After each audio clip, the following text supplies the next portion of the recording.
The question, did God create evil? Well, first the question, we gotta address a different question, and that's, did God create everything? So God he created the natural world, we know he created the spiritual world, but God didn't create everything that's ever existed.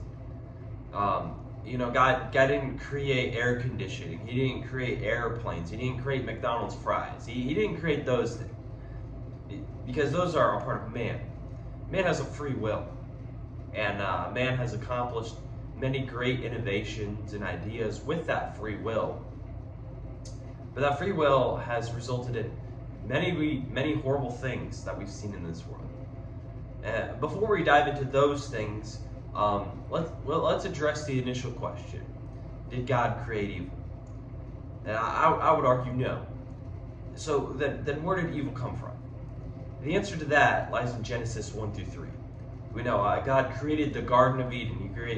And that was after all 7 days of creation. We see man is in this perfect condition. It's a paradise. There's no evil, there's no sin. It's just a perfect condition. And then one day the serpent arrives, deceives Eve. Eve eats from the fruit that God told him not to eat of. Adam does the same thing. And so Adam and Eve, they disobeyed God. And when they disobeyed God, the consequences of their sin broke the way in which nature worked. In Genesis 2:16 and 17 says, "And the Lord God commanded the man, saying, Of every tree of the garden thou mayest freely eat, but of the tree of the knowledge of good and evil thou shalt not eat of it. For in the day that thou eatest thereof thou shalt surely die."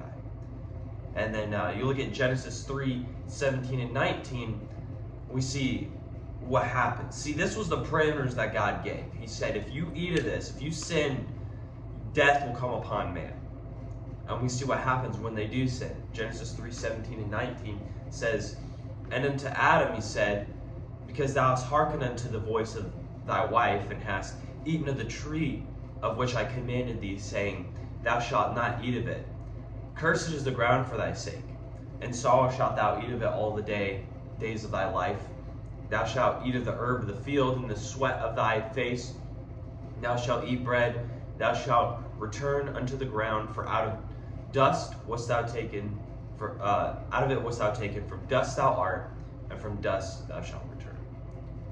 See, death had now entered into the world, and with death came diseases, came pain, physical pain, and now the mind could experience sorrow and anguish. Things were different now. And now nature as well was unhinged from its order. The ground was cursed with thorns. Natural disasters were now unbridled from their natural place. Sin nature had passed to every human being that was ever born, and had now perverted their minds for evil.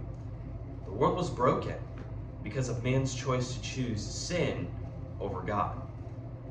And Romans describes this. Romans chapter 8 describes the state of the world and how creation was changed from that point on. It says that there's a new attitude with it. Romans 8:21 and 22 says, "Because the nature itself also shall be delivered from the bondage of corruption unto the glorious liberty of the children of God. For we know that the whole creation groaneth and travaileth in pain together until now." The state of nature right now, it groans, it longs for the day when it can be put back to order, back to perfection as it once was. And so God did not create evil. Evil was born out of man's sin. And because of man's choice, nothing prevented man from doing whatever he sought to accomplish, whatever he wished to do, no matter how awful it was.